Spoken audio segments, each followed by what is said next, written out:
start our new topic from the unit 4। ठीक है, हमने कल के वीडियो से 4th यूनिट स्टार्ट किया है हमारा मटेरियल मैनेजमेंट जिसका नाम है, और उसमें आज हम जो डिस्कस करेंगे वो है principles of material management. It is important topic. ठीक है, तो ध्यान से समझिएगा आप कि भाई प्रिंसिपल्स ऑफ मटेरियल मैनेजमेंट क्या होता है। Whenever we are talking about the managing the material, या जो सामग्री होती है जिससे उत्पादन प्रोडक्शन किया जाता है different machineries tools and equipments के थ्रू, तो उस सामग्री का, उस मटेरियल का प्रबंधन कैसे किया जाए और उनके लिए किन सिद्धांतों के ऊपर जो इंडस्ट्रीज होती है, फैक्ट्रीज, कंपनीज जो होती हैं, वो किस तरीके से उन प्रिंसिपल्स को फॉलो करती है और अपना प्रोडक्शन कंप्लीट करती है। Because here we will discuss about the material related things. यहाँ जो हम डिस्कस करेंगे वो हमारे मटेरियल के मैनेजमेंट से रिलेटेड डिस्कशन होगा, चीज़ें होंगी। तो उसमें जो मैक्सिमम चीज़ें होंगी या जो सिद्धांत होंगे या ये जो प्रिंसिपल, यहाँ पर 6 प्रिंसिपल जो लिखे हुए हैं, उनमें जो डिस्कशन होगा it is all about the material. किसके बारे में होगा? वो सामग्री जो सारे प्रोडक्शन में क्या होती है, नीडेड होती है, रिक्वायर्ड होती है, असेंशियल होती है, उसके प्रिंसिपल्स के बारे में हम पढ़ेंगे। तो फर्स्ट हमारा है दैट मीन्स कि first the concept we have to discuss that the effective management and supervision. So जब भी हम बात करें कि भाई मटेरियल को इफेक्टिवली हमको मैनेज करना है, उसका सुपरविजन करके कहीं कोई वेस्टेज नहीं हो रहा है, कहीं किसी तरीके का डैमेज नहीं हो रहा है, तो जब हम इन सारी चीज़ों को डिस्कस करते हैं तो it all depends on the managerial related activities और function like planning, organising, staffing, directing, controlling, reporting and budgeting.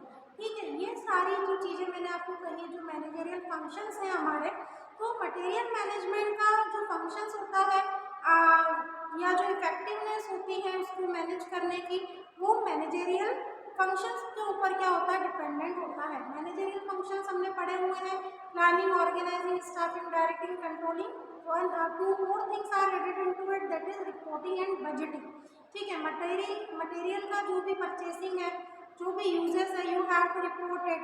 ठीक है, the budget is fixed for purchasing the material. This all things are come into the managerial functions. Planning, organising, staffing क्या होती है हमें मालूम है ना, इसलिए मैं नहीं बता रही हूँ। सिर्फ रिपोर्टिंग और बजटिंग मैंने बताया है मैनेजरियल फंक्शंस में आपको, ताकि आपको पता चल सके कि किस तरीके से रिपोर्टिंग और बजटिंग का महत्व है किसमें, material management.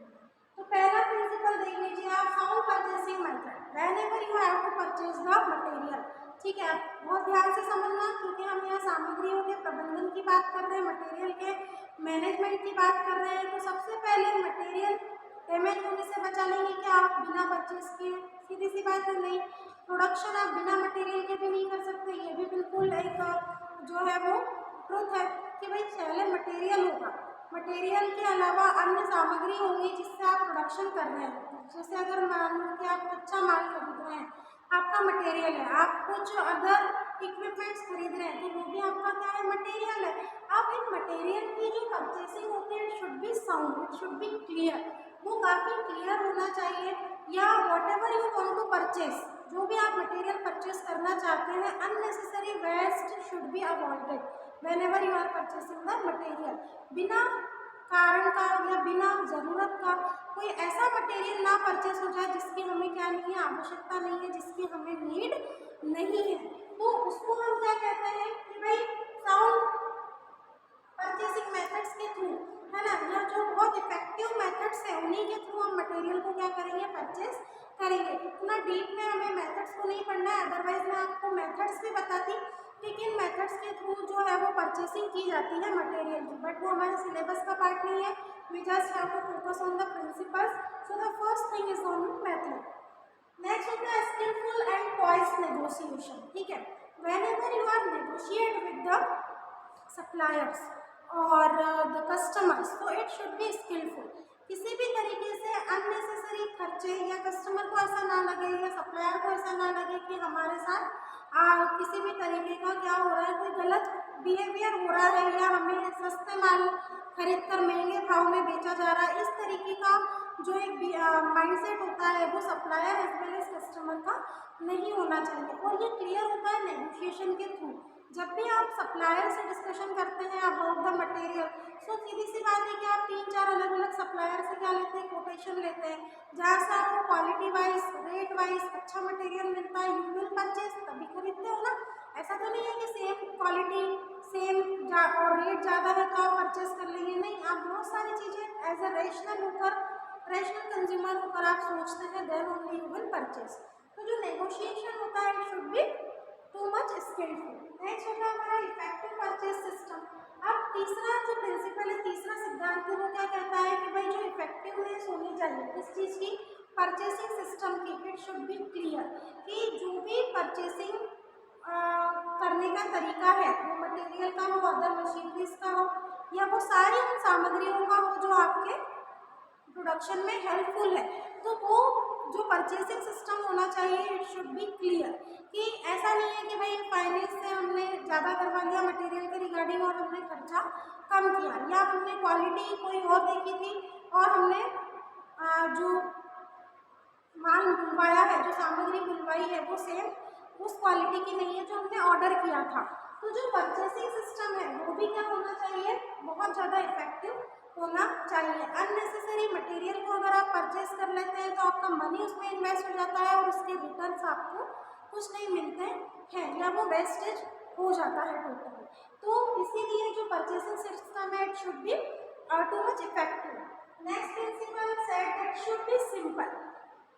What is the handling material या मैनेजिंग मटेरियल जो होता है वो क्या होना चाहिए, काफ़ी ज़्यादा सिंपल होना चाहिए, सरलता होना चाहिए।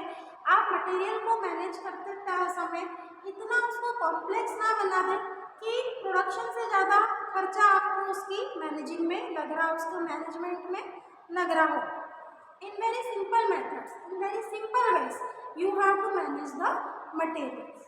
Next is that the must not increase the other cost. ये चीज़ भी देखना बहुत ज़रूरी होता है कि भाई मटेरियल को मैनेज करते करते कहीं आप दूसरी चीज़ों के रेट तो नहीं बढ़ा रहे, कहीं दूसरी जगह आपका कॉस्ट तो नहीं बढ़ रहा है।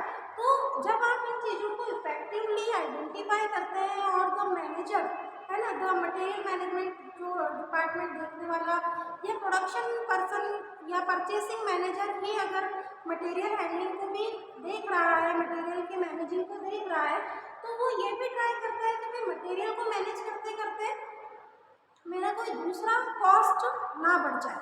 जैसे भाई मटेरियल हमने बल्क में बुलवा लिया, आप उसकी देख रेख के लिए आपको वेयर हाउस का रेंट देना पड़ रहा है, तो भाई आप स्टॉक में इतना मटेरियल बुलवाते ही नहीं है ना। As per the demand, as per the order of customer, you have to order to the supplier for the material, जिससे आपका जो वेयर हाउस का रेंट रहता है कम से कम वो तो बच जाता। तो ये भी देखा जाता है कि किसी भी तरीके से जो अदर कॉस्ट है उनमें इंक्रीमेंट नहीं होना चाहिए, अदर कॉस्ट नहीं बढ़ना चाहिए। कब? Whenever you are handling और managing the material. Last one is the simple inventory control programme. क्या होता है सिंपल इन्वेंट्री कंट्रोल प्रोग्राम? कि जो भी इन्वेंट्री आपके पास है, जो भी सामग्री, जो भी आवश्यक वस्तुएं मटेरियल से संबंधित आपके पास है, तो उसका जो कंट्रोलिंग होना चाहिए it should be simple program, कि नियंत्रण आप कर रहे हैं कि भाई इन्वेंट्री अननेसेसरी वेस्ट ना हो जाए, जितना प्रोडक्शन करना है उतना ही रॉ मटेरियल धीरे धीरे जो है वो प्रोडक्शन डिपार्टमेंट को सप्लाई किया जाए। Whenever the goods are completed, the products are manufactured, तो उसके बाद जब डिस्पैचिंग वाली चीज़ें हैं तो उसमें ध्यान रखा जाए कि ट्रांसपोर्टेशन के दौरान किसी भी तरीके का अननेसेसरी डैमेज ना हो जाए या प्रोडक्ट को खराब ना हो जाए, किसी तरीके की टूट फूट उसमें ना हो जाए। तो लास्ट प्रिंसिपल क्या कहता है? Simple inventory control program. How much you can be a simple for controlling the inventory must emphasize on those kind of techniques. उन्हीं टेक्निक्स के ऊपर आपको ज़्यादा क्या करना होता है? एम्फेसाइज करना होता है, जिससे कि एक फ़ायदा और क्या होगा कि अननेसेसरी अगर आप इन्वेंट्री के कंट्रोलिंग में कॉस्ट को इन्वॉल्व करते जाएंगे तो जब आपका फाइनल प्रोडक्ट बनेगा और जब आप उसकी प्राइसिंग से रिलेटेड डिसीजन लेंगे तो आप वो सारे एक्सपेंसेस को ऐड करेंगे जो आपको प्रोडक्शन के दौरान लगा है, जितने भी खर्चे आपके प्रोडक्शन के दौरान हुए हैं, वो ट्रांसपोर्टेशन का हो, इलेक्ट्रिसिटी बिल हो, वो हमारे एम्प्लॉयज़ को दी जाने वाली सैलरी हो, ठीक है, एनीथिंग जो भी एक्सपेंसेस लगा है उसको आप कवर अप कैसे करेंगे? प्रोडक्ट की प्राइस डिसाइड करके। तो प्रोडक्ट की प्राइस डिसाइड होती है सारे एक्सपेंसेस को कैलकुलेट करने के बाद। तो ये ध्यान रखा जाता है कि अननेसेसरी चीज़ें इतनी ज़्यादा डिटेल में ना हो जाए या इतना ज़्यादा हमारा कॉस्ट के ऊपर बर्डन ना आ जाए कि अल्टीमेटली हमारे प्रोडक्ट की प्राइस हमें बढ़ानी पड़े। Although the quality is quite good, but फिर भी अननेसेसरी कॉस्ट को मिनिमाइज करके मटेरियल को कैसे मैनेज किया जाता है, उसकी reporting, budgeting, planning, staffing, everything is come into the effectiveness of management and the supervision of material. So students, these all are the 6 principles are important and exams point of view. तो आप इसको video को carefully देखें, समझें और then only you have to write in the exam paper.